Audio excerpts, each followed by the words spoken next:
Yeah, morning and thanks for the opportunity. So this talk is on laminectomy. It's a workhorse for any spine surgeon or any orthopod or a neurosurgeon. So without much ado, the most common indication for laminectomy is lumbar canal stenosis. I'm going to talk only on lumbar canal. So the topic is on lumbar laminectomy. So lumbar canal stenosis, circumferential decompression. This was described as early as 1803, and we all know Kirkcaldy-Willis and Ian McNabb, extensive work on spinal stenosis.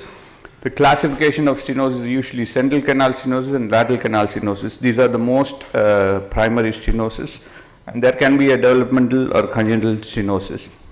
There can be secondary stenosis, which can be because of spondylolisthesis and iatrogenic post-fusion, trauma, tumor, and so many other conditions.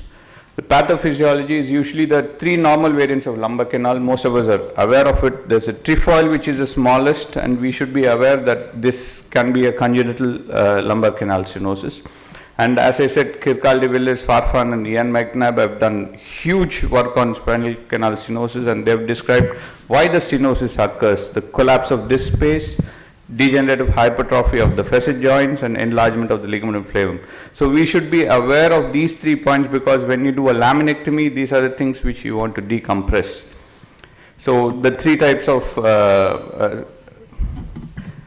you can see the 3 types of lumbar canal, and that's the most important one, which is a very narrow canal. The lateral canal stenosis is because the root canal gets narrowed as the disc height comes down and the ligamentum flavum hypertrophy is there. So there are 3 regions where the root canal can be narrowed. It can be at the entrance zone. Most likely this is because of a disc prolapse. The mid zone is anterior to the pars, and this is because of a degenerative or an osteophyte from the superior facet. And the exit zone, which is an ill-defined lateral border of the zone. So laminectomy as such is lamina is a thin plate, and ectomy is removal. So laminectomy is removal of the thin plate of lamina at the posterior. So it is a workhorse for every other spine surgery. So it can be a primary surgery, it's by itself like a therapeutic surgery, or it can be part of any other surgery you're approaching a spine for. So it provides direct decompression, and also there is, if we are doing an indirect decompression, like most of the newer techniques like OLIF and LLIF talk about, this gives a direct dural decompression, and gold standard when treating lumbar canal stenosis. So in the spinal canal, the most important thing is when you are doing degenerative stenosis, especially in central and lateral recess stenosis, you can do laminectomy for fracture with neurological deficits, primary, secondary spinal tumors, if you are like approaching intradural tumors, to drain abscesses, and even in deformity while you are correcting kyphosis or doing a VCR or a PSO. So you'll do a laminectomy and then proceed to do those procedures. And also to provide access, as Gautam said, even for discectomy and for fusion surgeries, interbody fusion surgeries.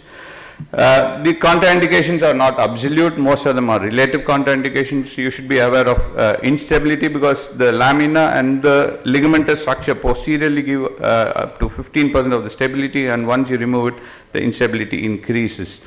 So what you should consider while doing laminectomy is you should be aware where the lamina starts, where it ends, and what are the parts of lamina, and how thick the lamina is and how high the lamina is. The highest lamina is in the thoracic spine, and the narrowest are in the C spines. The techniques of laminectomy, the classic open laminectomy, you can do a hemilaminectomy and excision of the ligamentum flavum on the other side. You can do a laminotomy, laminoplasty, and as Pramod would always say, you will do an endoscopic decompression or a tubular over-the-top decompression. So prerequisites for any spine surgery, laminectomy is not something different. So you should have good illumination, magnification, good instruments, and training in microsurgery. So the instruments are good bone cutting rongers, good fine and sharp osteotomes. The caries and rongers, which are the mainstay of laminectomy. Some people use high speed burr, and off late the ultrasound bone scalpel is in vogue. So the technique is usually, I'm describing a posterior midline classic laminectomy. So you should do a posterior midline subperiosteal elevation. You should expose one half of the lamina above and one half of the lamina below. Once you are doing a laminectomy, the ligamentum flame has to be identified. Start at the middle and then go to the sides. Use a ball tip or an angle like a Watts-Jones or a Woodson's probe to help assess the foraminal size. The decompression procedure is usually on if you see a good dural sac and exiting and descending nerve roots. You should be aware that you should not damage pars. If you remove more than 50% of the facet joints, you will land up in instability. You should use an angle dural elevator to protect the dura all the time, or use a patty. When undercutting the neuroforamen, use as much as possible. You use you visualize the root to avoid damage to the DRG. So a classic laminectomy, as you can see here, do a midline decompression, get the root canal free. So that's what is more important. So you can do a laminoforaminotomy where you just do a deroofing of the lamina. So what not to do is just remove a midline and leave all the lateral recess intact. You can see the stenosis, lateral stenosis is still there, even though they have done a midline. This is what we often see. So in these situations, we can even do revision laminectomy. So what complications you expect is, the most commonest is a dural injury. It can be a small rent to a sharing of a segment. Laminectomy can be kyphogenic. You can cause instability and, as I said, neural injury. So revision laminectomy in such situations, you should always start from a virgin area, go towards the scarring. You don't have to remove the scar. You can just float the scar and leave it if you are doing a laminectomy. Thank you.